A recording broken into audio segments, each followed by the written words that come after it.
వీరాంజనేయ స్వామి వారి యొక్క తిరునాళ్ళ మహోత్సవ శుభ సందర్భంగా నిర్వహించబడుతున్నటువంటి జాతీయ స్థాయి బండలాగుడు ప్రదర్శన కార్యక్రమాల్లో భాగంగా ఎల్లుండి నిర్వహించేటువంటి న్యూ కేటగిరీ విభాగంలో 10 బహుమతులు బహుకరించడం జరుగుతోంది. మొదటి బహుమతి 55,000 రూపాయలు ములకా కృష్ణారెడ్డి గారి జ్ఞాపకార్థం ములకా పెదయలమల్లారెడ్డి గారు సర్పంచ్ చీకటికలపాలెం, కానాల వెంకటేశ్వర రెడ్డి గారు చీకటికలపాలెం వారు బహుకరిస్తున్నారు.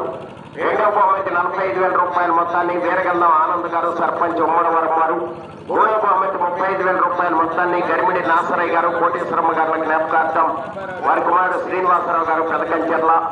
నాలుగో బహుమతి 25,000 రూపాయల మొత్తాన్ని కాకర్ల నరసింహారావు గారు అందుగుల కొత్తపాలెం, ఐదో బహుమతి 20,000 రూపాయల మొత్తాన్ని Mittapalem Narayana Swamy cold storage Guntur managing director Ramineni Srinivasarao గారు, ఆరో బహుమతి 15,000 రూపాయలు కీర్తిశేషులు సత్తార సింహలింగారెడ్డి గారి జ్ఞాపకార్థం వారి కుమారుడు రమణారెడ్డి గారు రెడ్డి కొత్తూరు, ఏడో బహుమతి 12,000 రూపాయల మొత్తాన్ని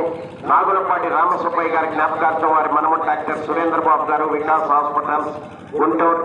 ఎనిమిదో బహుమతి 11,000 రూపాయల మొత్తాన్ని మక్కిన మల్లయ్య గారు హనుమంతరావు గారి జ్ఞాపకార్థం వారి కుమారుడు మక్కిన మల్లికార్జునరావు గారు గోనుగుంట్ల వారిపాలెం, తొమ్మిదో బహుమతి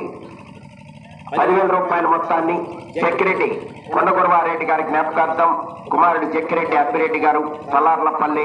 10వ బహుమతి ఓడెప్పూడి ఆది గారు వారి కుమారుడు వెంకటేష్ గారు మామిళ్లపల్లి సంతమాగులూరు మండలం బాపట్ల జిల్లా వారు 8,000 రూపాయల 10వ బహుమతిని బహుకరిస్తున్నారు.